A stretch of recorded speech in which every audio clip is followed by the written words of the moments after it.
Exercise 11.2 पढ़ने से पहले अपन को पैराबोला और उसके टाइप पता होना जरूरी, तभी अपन एक्सरसाइज को अच्छे से बिना किसी डिफ़िकल्टी के साथ पढ़ सकते हैं। तो मैंने यहाँ डेफिनेशन लिख दी है पैराबोला की, बट आपको जो रीड करना हो रीड को, बट मैं अपने हिंदी वर्ड्स में बहुत ही ईजी तरीके से आपको बता देता हूँ, आप समझ जाएँ।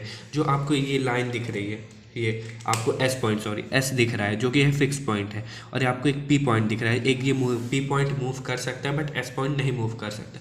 और ये यहाँ आपको एक लाइन दिख रही होगी, इसको अपन डायरेक्ट्रिक्स कहते हैं। जो एस पी का डिस्टेंस होता है, मीन्स एस पी का जो डिस्टेंस होता है वो पी एम के बराबर होता है हमेशा, ठीक है। उसी तरह जो फिक्स पॉइंट होता है अपन उसको फोकस कहते हैं, और फिक्स लाइन को अपन डायरेक्ट्रिक्स कहते हैं। बस इतनी ही डेफिनेशन थी, इसकी डेफिनेशन की कोई रटने की जरूरत नहीं है। अपन मेन होता है पैराबोला के टाइप। पहला आता है राइटवर्ड पैराबोला। तो राइटवर्ड पैराबोला की जो इक्वेशन होती है वो होती है y² = 4ax, और जो इसका फोकस होता है यानी कि ये होता है उसके सामने वाला फोकस, ये एक्स एक्सिस में क्योंकि लाई कर रहा है तो इसलिए इसका ए है, बट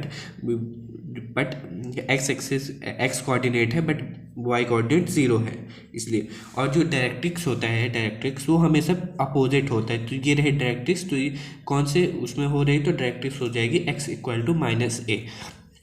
और इसमें एक्सेस कौन सा है, अगर ये एक्स एक्सेस में लाई कर रहे हैं तो उसमें y 0 होगा, इसीलिए y = 0। और लेटेस्ट रेक्टम हो जाएगा 4a। अब लेटेस्ट रेक्टम नहीं आपको समझ में आ रहा हो, मैं वर्ड से अपने जैसे, लेटेस्ट रेक्टम वो होती है एक कॉर्ड होती है जो कि पास होती है फोकस से और परपेंडिकुलर, मीन्स ये इसको अपन कहते हैं लेटेस्ट रेक्टम, ठीक है।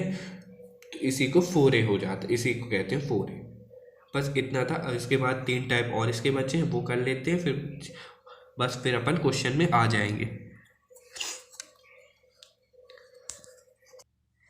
सेकेंड आता है लेफ्टवर्ड पैराबोला। लेफ्टवर्ड पैराबोला का जो फोकस होता है वो इस साइड होता है, मीन्स नेगेटिव एक्स एक्सेस की। तो ये इसका एक्स कोऑर्डिनेट होता है बट वाई कोऑर्डिनेट 0 होता है। तो एक्स कोऑर्डिनेट -1 क्योंकि ये नेगेटिव एक्सेस की ओर होता है, और डायरेक्ट्रिक्स आपको बताया मैंने कि अपोजिट ही हमेशा फेस करता है। तो इक्वेशन इसका हो जाता है y² = -4ax, और फोकस इसका मैं जैसे बताया इस साइड दिख रहा है आपको -a,0।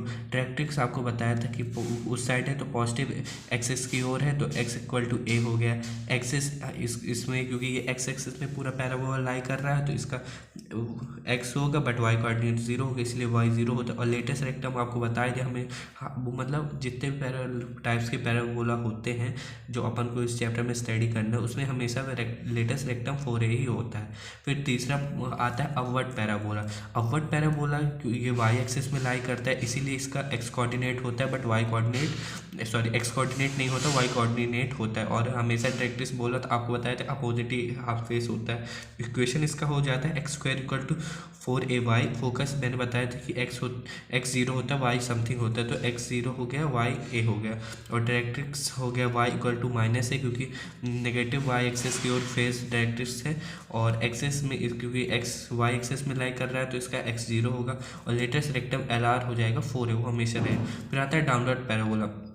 डाउनवर्ड पैराबोला में ये डाउनवर्ड फेस कर रहा है, ये नेगेटिव, तो इसका फोकस आपको ये वाई एक्सेस में लाई कर रहा है तो x होगा बट वाई x नहीं होगा, y होगा इसका, सॉरी। तो x, तो इक्वेशन इसका हो जाता है x² = -4ay, और फोकस अब हो जाता है 0, -a। डायरेक्ट्रिक्स हो जाएगा पॉजिटिव साइड कर रहा है ये, तो y = a, sorry a minus नहीं है, a है। तो ये हमेशा डायरेक्ट्रिक्स अपोजिट साइड ही होता है। एक्सिस इसमें x क्योंकि 0 इसलिए x 0 हो गया। लेटेस्ट रेक्टम इसका 4 है। और ये जो अब इतना आपको अच्छे से इक्वेशन जो भी है, फोकस है, ये सब आपको अच्छे से आप एक बार रिवाइज कर लीजिए तो अच्छे से याद कर लेंगे, तो आगे की एक्सरसाइज बहुत ही ज़्यादा ईजी। बस इसी मतलब पर्टिकुलर इसी टाइप की पूरी इतना बस आपको सब इक्वेशन फोकस हर पैराबोला के आपको याद होने चाहिए।